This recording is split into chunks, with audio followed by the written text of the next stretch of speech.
Selamat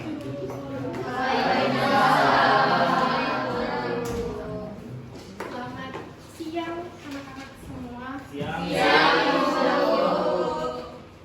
Oke, kita buka dulu ya hari ini kelasnya. Silakan Aji sebagai ketua kelas dipimpin.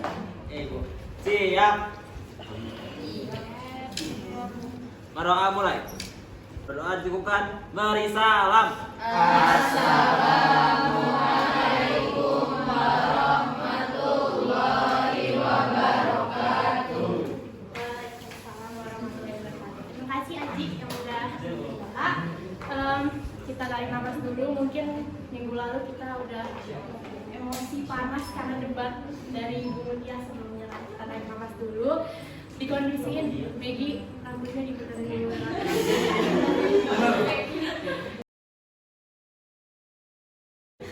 Apa kabarnya kalian semua? Baik.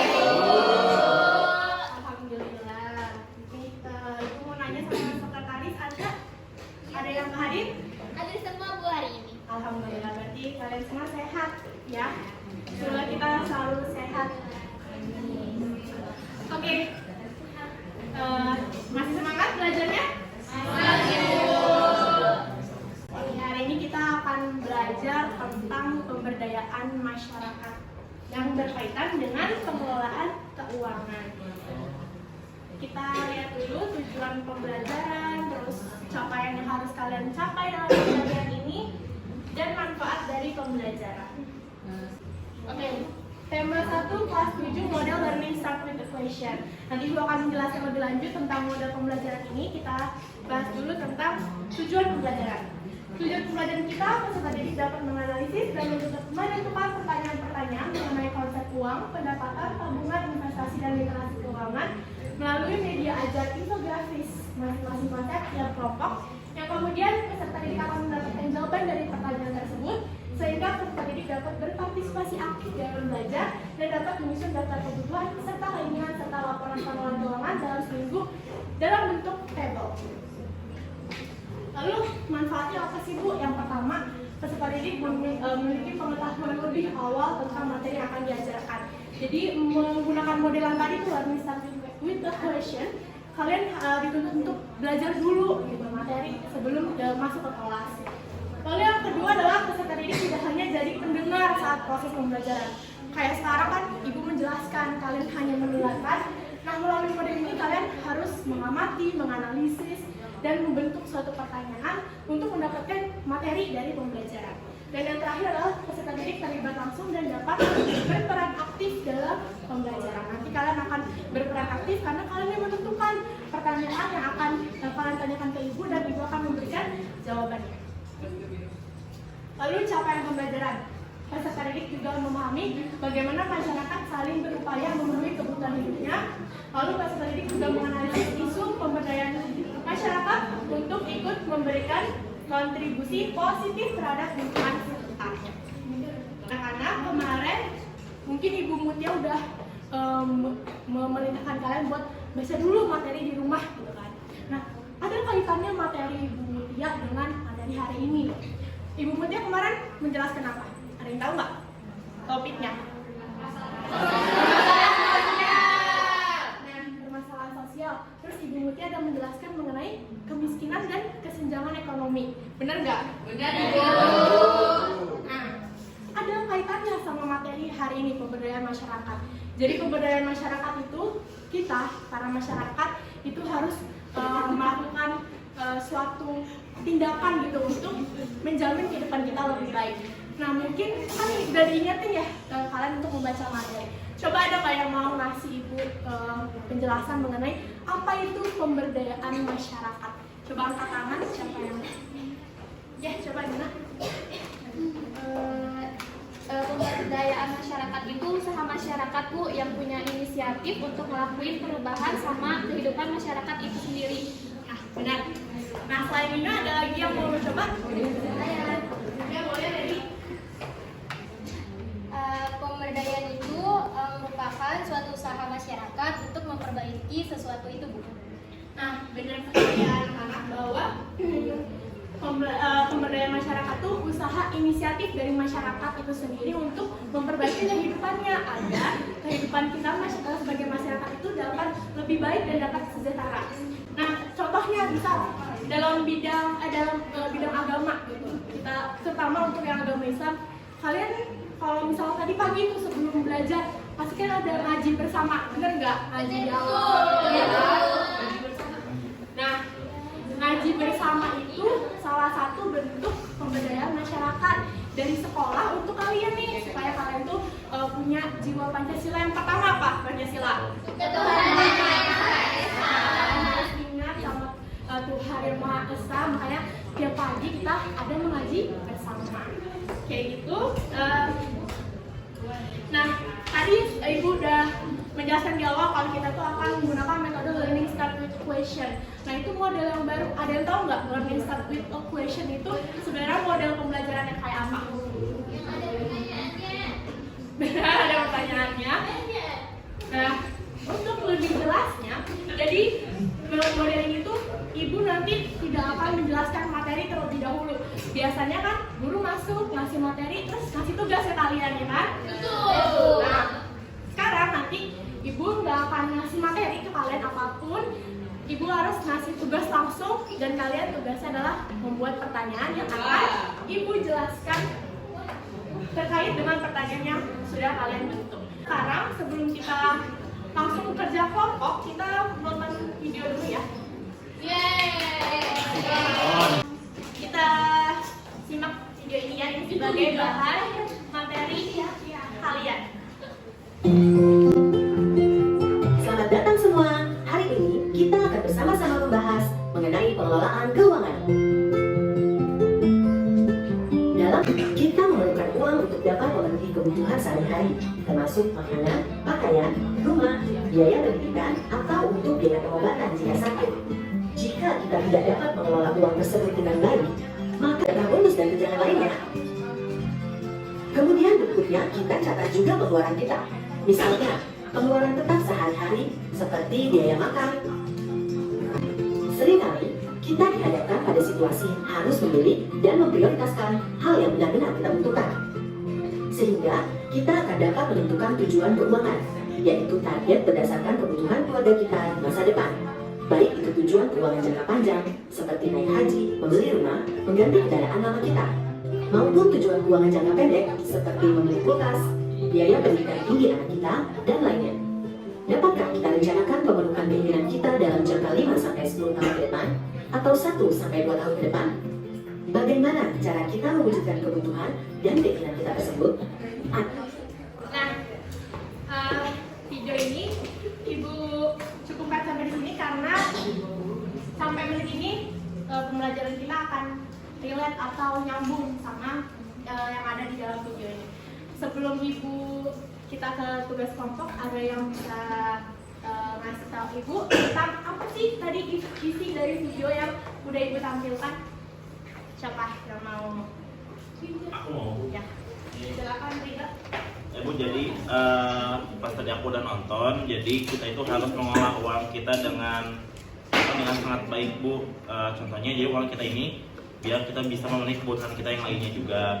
Terus meskipun uang kita cuma dikit ataupun banyak, kita juga tetap harus bisa mengolah uangnya dengan baik dan benar seperti itu. Jadi supaya kita juga bisa nentuin skala prioritasnya biar nanti taraf hidup kita ke depannya bisa lebih baik. Oke, bagus sekali Rido. Tepuk tangan buat Rido dong. Nah, sekarang kan Rido udah nih cowok. Coba Ibu mau dari yang cewek. Siapa yang mau? Ayo boleh sekali. Iya Bu, saya setuju sama Rido, soalnya kan kita tuh harus nabung. Terus kayak misalnya nih kita manfaatin sumber pendapatan kita, Bu. Kalau kita kan masih anak SMP ya Bu, jadi sumber pendapatan kita kan masih dari orang tua. Jadi uang jajannya tuh kita tabungin Bu, jadi kita nggak boleh boros. Terus kita juga bisa catat pengeluaran atau pemasukan kita supaya kita tuh gampang itu Bu mengelola keuangannya. Oke, terima kasih. Ada tepuk tangan juga dong buat Nah, benar sekali ya kata Rido sama Rahil. Kalian pasti dikasih uang sangu kan ke sekolah? Siapa yang nggak punya uang sangu? Tahunya cuma 2.000. Ih, kasihan. Nanti minta ya sama yang banyak uang. Rido sama Aji yang punya banyak uang. Kasih ke Peggy temannya. Nah, pas kalian punya uang buat beli apa? Beli gorengan atau beli apapun yang ada di kantin. Nah, ya nasi padang. Oke, anak-anak, kita langsung aja ke tugas kelompok, ya. Nah, ketentuan tugas kelompok yang pertama itu akan membagi 5 kelompok.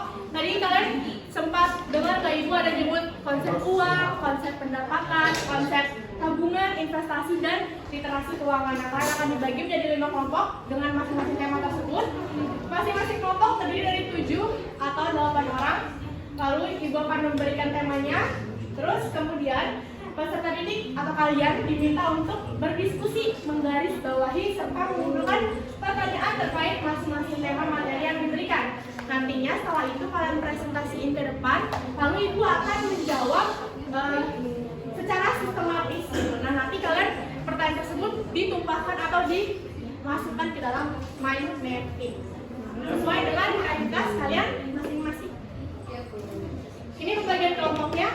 Setelah kalian sudah melihat, kumpul bersama teman-teman kelompoknya. Kelompok 1 atau kelompok konsep uang akan anggotanya adalah Putri, Kire, Rido, Dela, Siti Nurhaliza, Rusmana, Mutia, dan Amel. Itu boleh bergabung jadi satu.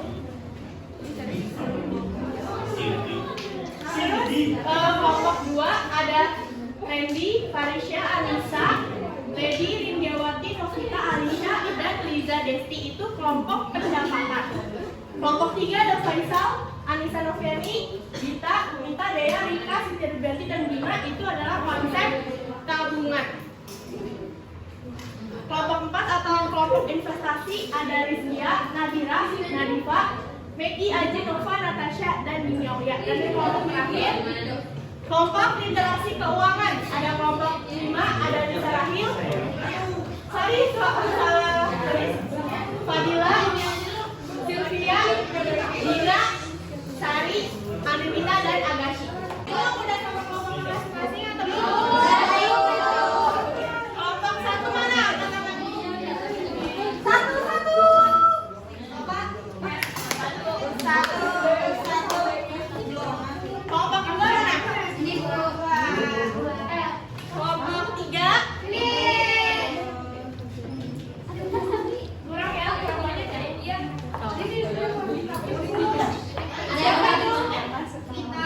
Kita sakit. Mau ke UKS?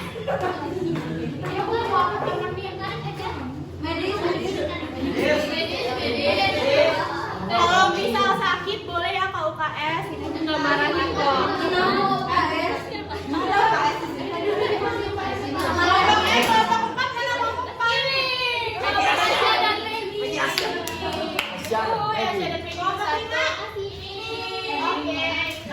Ibu mau bagi kertas dengan spidol. Kalian buat infografis semenarik mungkin dan sekreatif kalian ya. Kelompok 1 mana? Iya, kelompok 1.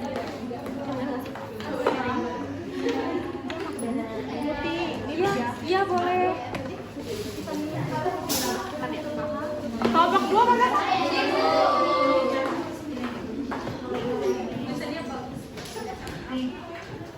Kelompok 3. Kelompok 3 mana?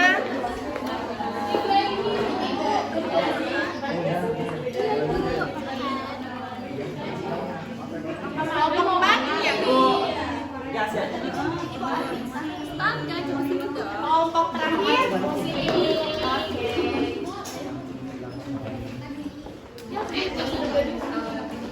Nah, Kotasa udah sama kalian semua. Sekarang waktunya kalian, ayo di kondisi dulu. Kalian buat mind mapping dan Ibu udah share infografisnya di grup WhatsApp kelas kalian ya. Kalian bisa lihat sudah ada namanya juga, ada konsep uang, pendapatan, tabungan, dan lain-lain. Kalian silahkan buat pertanyaan dari infografis yang Ibu kasih di dalam mind mapping. Oke, mau kasih waktu 15 menit buat kalian mengamati infografis. Mulai dari sekarang.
Diskusi udah habis, sekarang waktunya kalian mempresentasikan hasil diskusi kalian.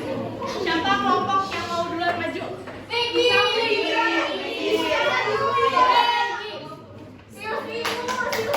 Oh my God! Yaudah, kita berbentar aja dari kelompok 1 dulu. Boleh maju. Nah, ini infografis dari kelompok 1. Silakan, Bisa. Ya baik, Assalamualaikum warahmatullahi wabarakatuh.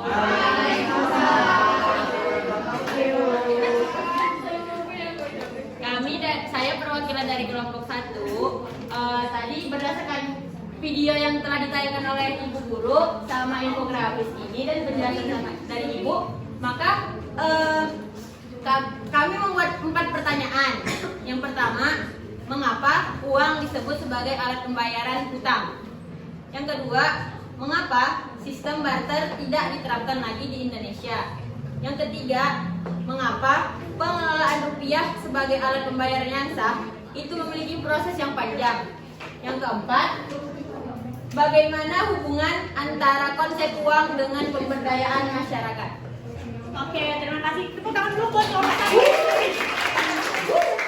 Selanjutnya, kelompok 2. Silakan maju ke lapangannya. Kelompok 2 itu konsep pemberdayaan. Nah, oke, ini infografis dari kelompok 2. Silakan. Assalamualaikum warahmatullahi wabarakatuh. Waalaikumsalam. Halo semuanya, saya perwakilan dari kelompok 2 yang beranggotakan saya sendiri, Alicia, Farisya, Levi, Linda, Novita, dan Diawati, akan membacakan pertanyaan-pertanyaan yang sudah kami diskusikan tentang konsep pendapatan.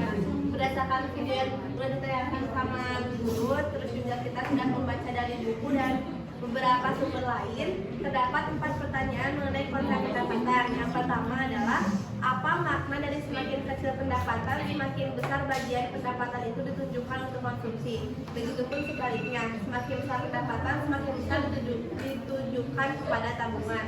Untuk pertanyaan kedua, apakah pendapatan mempengaruhi kebutuhan kebutuhan? Untuk pertanyaan ketiga, apa yang dimaksud konsep penggunaan pendapatan menurut Keynes? Dan yang keempat, apakah ada kaitannya antara konsep pendapatan dengan pemberdayaan masyarakat? Nah, ini infografis yang sudah kami buat. Yakin sekian, terima kasih. Wassalamualaikum warahmatullahi wabarakatuh. Waalaikumsalam. Tepuk tangan buat kelompok 2. Oke, kelompok 3. Silakan maju. Ini konsep tabungan. Ini infografis dari kelompok 3.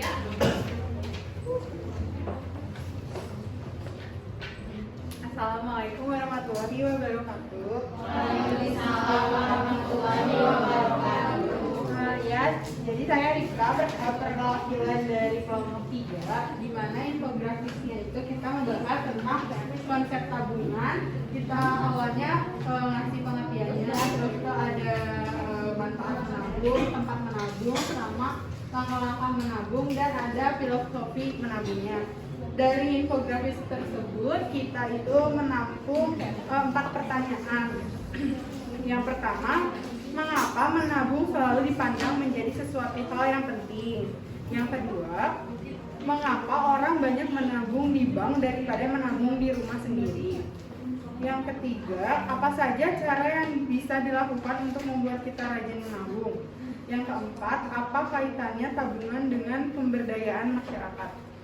Oke, tepuk tangan dulu buat kelompok 2. Terima kasih Rika. Selanjutnya kelompok 4. Oke. Kelompok Maggie. Iya, siap. Ini infografis kelompok 4. Iya, Ibu dan teman-teman, izin saya perwakilan dari kelompok 4 izin mempresentasikan ya hasil dari diskusi kami, yaitu dari konsep investasi ini muncul 4 pertanyaan gitu. Pertanyaan yang pertama itu, bagaimana secara spesifik perbedaan tabungan dengan investasi? Kemudian yang kedua, pertanyaannya yaitu, apa contoh nyata dari sebuah investasi? Kemudian yang ketiga, dari banyaknya jenis investasi mana yang lebih menguntungkan dan manfaat investasi itu apa gitu. Dan kemudian yang keempat, mengapa investasi termasuk ke dalam bagian dari pemberdayaan masyarakat. Oke, terima kasih lagi tepuk tangan buat kelompok 4. Terakhir kelompok 5, silakan maju kelompok literasi keuangan ini. Tepuk tangan dulu dong. Kayaknya Shirley lagi tidak sehat. Silakan. Kita dari kelompok 5 yang anggotanya ada Anissa Rahil, Andendita, Dina Andriani, Fadila, Sari, dan saya Sylvia. Nah, dari infografis kami, terus dari video yang sudah ditampilkan sama dari buku tentang konsep literasi keuangan, kita berhasil menghimpun 4 pertanyaan. Yang pertama, mengapa keputusan keuangan untuk memenuhi kebutuhan berkaitan dengan literasi keuangan? Yang kedua, mengapa literasi keuangan membawa dampak yang besar bagi dunia perekonomian? Dan yang ketiga, apa makna dari literasi keuangan yang disamakan dengan fondasi bangunan? Dan yang terakhir, apakah literasi keuangan berkaitan dengan upaya masyarakat dalam melakukan sebuah pemberdayaan? Makasih. Tepuk tangan dulu.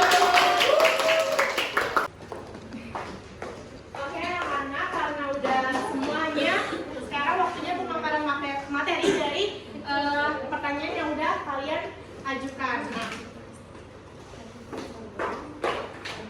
dimana tadi pertanyaan kelompok 1 yang pertama, mengapa sih uang itu disebut sebagai alat pembayaran hutang gitu?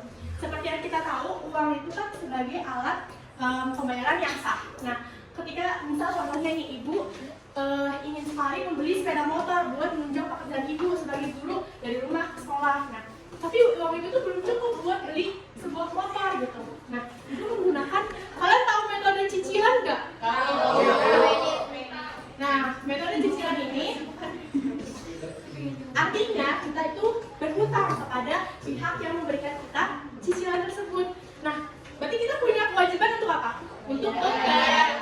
Nah, jadi uang ini dijadikan sebagai alat pembayaran hutang karena kewajibannya uang itu sebagai standar nilai untuk kita memenuhi kebutuhan dan sebagai alat pembayaran seperti itu. Nah, yang kedua, mengapa sih Bu sistem barter itu tidak lagi diterapkan di Indonesia? Sistem barter, siapa yang tahu sistem barter itu apa sih? Nah, memang mungkin di kalangan kita sekarang itu tidak ada lagi sistem barter, tapi kalau misal kalian sering menonton atau sering lihat scroll TikTok, kalian kan kerjanya di rumah belajar scroll TikTok kan pastinya. Nah, di pedalaman, khususnya di wilayah Papua itu masih ada loh sistem barter ini. Tapi kenapa sih sedikit gitu, udah jarang kelihatan? Karena sistem barter ini contohnya misal Aji punya coklat gitu, terus Anin punya permen, tapi Anin tuh pengen coklat dan Aji tuh pengen permen. Akhirnya mereka punya kesepakatan untuk bertukaran. Tapi tahu nggak, coklat sama permen itu lebih mahal mana? Berarti salah satu dari mereka ada yang rugi kan menukarkan barang tersebut. Nah, kenapa barter itu tidak digunakan lagi? Karena barter itu tidak bisa menentukan sebuah nilai. Jadi kita nggak bisa menentukan nilai dari barang tersebut. Kalau kecuali ibu punya uang 50.000, terus ibu mau tukar dong 20.000, 10.000 sama Novita misalnya, itu nilainya sama. Nah, beda sama coklat sama permennya, salah satunya lebih nilainya daripada barang yang satunya. Yang ketiga adalah mengapa sih pengelolaan rupiah sebagai alat pembayaran yang sah itu memiliki proses yang panjang. Ibu mencantumkan video dari Bank Indonesia yang menunjukkan proses pengelolaan rupiah di Indonesia. Kenapa sih Bu butuh yang pengelolaan yang panjang, proses yang panjang? Karena untuk uang itu nyampe di kalian pasti membutuhkan perencanaan, pengecekan apakah uang itu layak untuk diedarkan atau tidak. Nah, untuk pertanyaan keempat, Ibu lihat tadi semuanya itu memiliki makna yang sama. Jadi kita lanjut ke pertanyaan kelompok lain dulu. Oke, untuk yang kedua adalah konsep pendapatan. Yang pertama, apa sih makna dari semakin kecil pendapatan, semakin besar bagian pendapatan itu ditujukan untuk konsumsi. Begitupun sebaliknya, semakin besar pendapatan, semakin besar ditujukan kepada tabungan. Nah, jadi kita tuh punya prioritas, dari kayak Asrida bilang, kita tuh punya skala, kita harus membuat skala prioritas. Untuk memenuhi kebutuhan, pasti kita mementingkan apa? Makanan, ya enggak? Makanan, untuk kita hidup sehari-hari. Nah, orang dengan pendapatan yang kecil, dia akan memprioritaskan kebutuhan primer dia dulu gitu. Tapi Tapi untuk orang yang memiliki pendapatan yang besar, mereka akan memikir jangka panjang bahwa uang yang mereka punya itu harus disisihkan untuk masa depan, yaitu dengan menabung atau berinvestasi. Nah, untuk kelompok 2, pertanyaan kedua adalah apakah pendapatan mempengaruhi memenuhi kebutuhan? Mempengaruhi, tapi jumlah pendapatan itu tidak, karena setiap orang tuh punya pemikiran atau punya skala prioritas yang berbeda-beda. Jadi belum tentu yang besar pendapatannya itu bisa memenuhi kebutuhannya dengan benar, karena kalau misalnya polanya dengan tidak baik, maka dia tidak akan bisa memenuhi kebutuhannya. Untuk pertanyaan ketiga, apa yang dimaksud dengan konsep penggunaan pendapatan menurut Keynes? Setiap pertumbuhan pendapatan akan menyebabkan pertambahan energi dan pertambahan tabungan. Jadi Keynes ini menganggap bahwa jika semakin banyak kita punya uang, punya gaji, atau punya pendapatan, maka akan semakin banyak juga konsumsi yang kita lakukan dan tabungan kita juga akan semakin banyak. Oke, kita lanjut ke kelompok 3, konsep tabungan. Pertanyaan pertama, mengapa menabung selalu dipandang menjadi sesuatu hal yang penting? Ada yang mau coba? Kenapa menabung itu penting? Ya, Kahil? Itu Bu, untuk membahas masa depan. Terus juga kalau misalnya kita kan nggak tahu ya Bu, nanti kalau tiba-tiba kita sakit atau misalnya ada musibah, jadi kita tuh punya dana darurat di tubuh cadangan dari tabungan. Nah, benar ya. Jadi kenapa sih nabung itu penting? Karena tahu pepatah hemat pangkal kaya? Iya. Nah, yaitu adalah salah satu kenapa tabungan itu sangat penting. Karena ketika kita berhemat, kita memikirkan nabung, kita akan enak sendiri nanti di masa depannya. Nah, pertanyaan kedua, mengapa orang banyak menabung di bank daripada di rumah? Kenapa? Iya benar. Tidak di bank raya. Ya, lebih aman di bank. Tapi beda-beda ya pemikiran orang. Ada yang di bank mah nanti uangnya dipotong atau uangnya bakal habis, nanti kita pegang ATM-nya, nanti kita kalau kita nggak berdosa kita pakai, ya kan? Ini kita di rumah aja. Jadi beda-beda ya. Tapi kalau prioritasnya adalah di bank itu lebih aman. Untuk ketiga, apa saja cara yang bisa dilakukan untuk membuat kita rajin menabung? Nih, ada langkah-langkah menabung. Ini bisa kalian gunakan. Gimana kalian agar rajin menabung? Yaitu kita harus tahu kita tuh butuh apa. Misal, Ripka butuh tas sekolah baru. Dia pengen banget nih, gimana caranya? Dia harus dapat tas itu. Maka dia punya motivasi dong buat nabung. Pokoknya aku harus nabung supaya aku bisa dapat apa yang aku inginkan gitu. Nah, sama itu bisa kalian gunakan. Kalian harus punya tujuan, punya motivasi agar kalian rajin menabung. Yang keempat adalah investasi. Bagaimana sih secara spesifik perbedaan tabungan dengan investasi? Nah, kalau investasi tabungan itu kita cuma nabung uang tidak bertambah. Kalau investasi itu kita menyimpan dan nilainya bakal bertambah. Jadi orang-orang lebih banyak menggunakan investasi untuk menjaga taraf hidup mereka di masa depan. Nah, yang kedua, apa contoh nyata dari investasi? Misal Ibu Dela tahun ini beli emas, harganya 5 juta, misal 5 juta ya, harga emasnya 5 juta.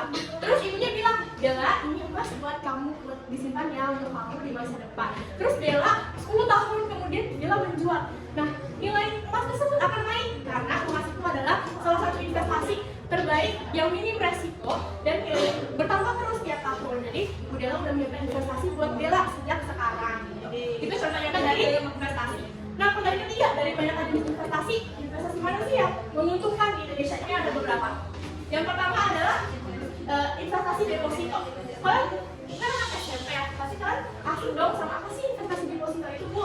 Investasi deposito itu sama kayak nabung di bank, tapi bank itu memberikan keuntungan atau suku bank agar uang kalian itu bertambah dan ada jangka waktunya, jadi kalian nggak bisa pakai kayak debit card kalian biasanya gitu ya, atau kartu yang kalian biasanya pakai. Oke, kelompok terakhir, mengapa Bu keputusan keuangan untuk memenuhi kebutuhan itu berkaitan dengan literasi keuangan?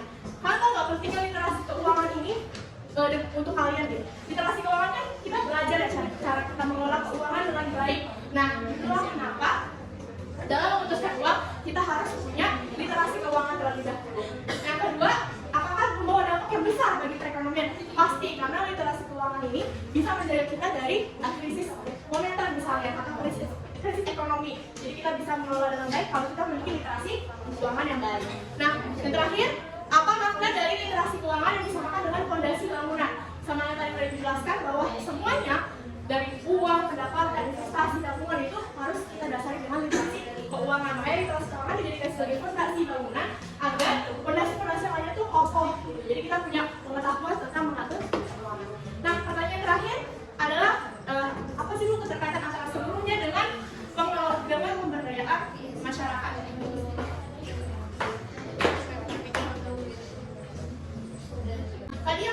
dijelaskan di awal bahwa pemberdayaan masyarakat itu usaha masyarakat untuk memperbaiki kondisi kehidupan mereka yang akan lebih baik gitu. Nah dari uang, dari semua pendapatan, investasi, literasi keuangan itu termasuk salah satu atau 5 konsep untuk menunjang pemberdayaan masyarakat. Nah pemberdayaan masyarakat tersebut diwujudkan dengan apa Bu? Diwujudkan dengan pengelolaan keuangan yang baik, tapi kalian harus didasari atau kalian harus memiliki pengetahuan tentang kelima konsep yang tadi. Nah anak-anak, sekian penjelasan materi yang udah Ibu berikan terkait dengan pertanyaan-pertanyaan yang udah kalian kumpulkan. Nah untuk karena waktunya udah habis, Ibu mau langsung ke refleksi tentang materi hari ini. Siapa yang bisa ngasih refleksi materi hari ini? Ya Nadika, boleh?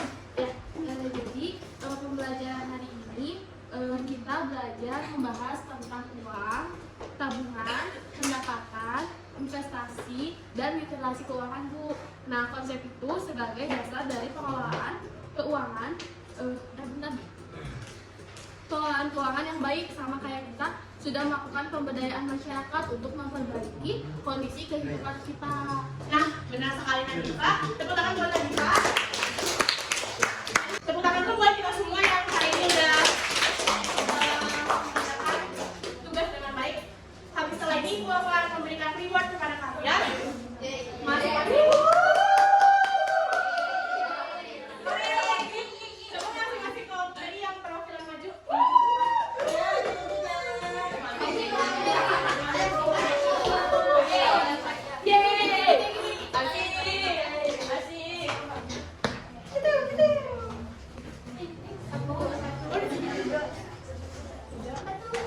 Ibu punya.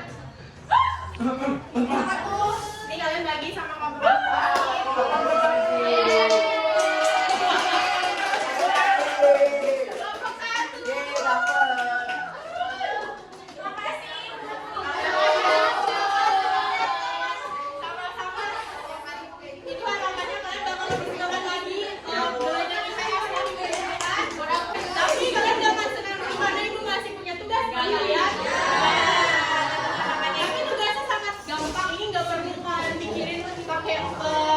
Kepala yang susah gitu, ini cuma ini contoh tugasnya nanti Ibu akan kirim melalui data kelas di kelas kalian. Kalian tinggal membuat daftar kebutuhan dan keinginan kalian serta laporan pengelolaan keuangan kalian. Ini minggu depan akan dikumpulkan ke Ibu. Tugasnya nggak susah, jadi kasih waktu 1 minggu untuk mencatat pengelolaan keuangan kalian dalam seminggu. Terima kasih Bu. Oke.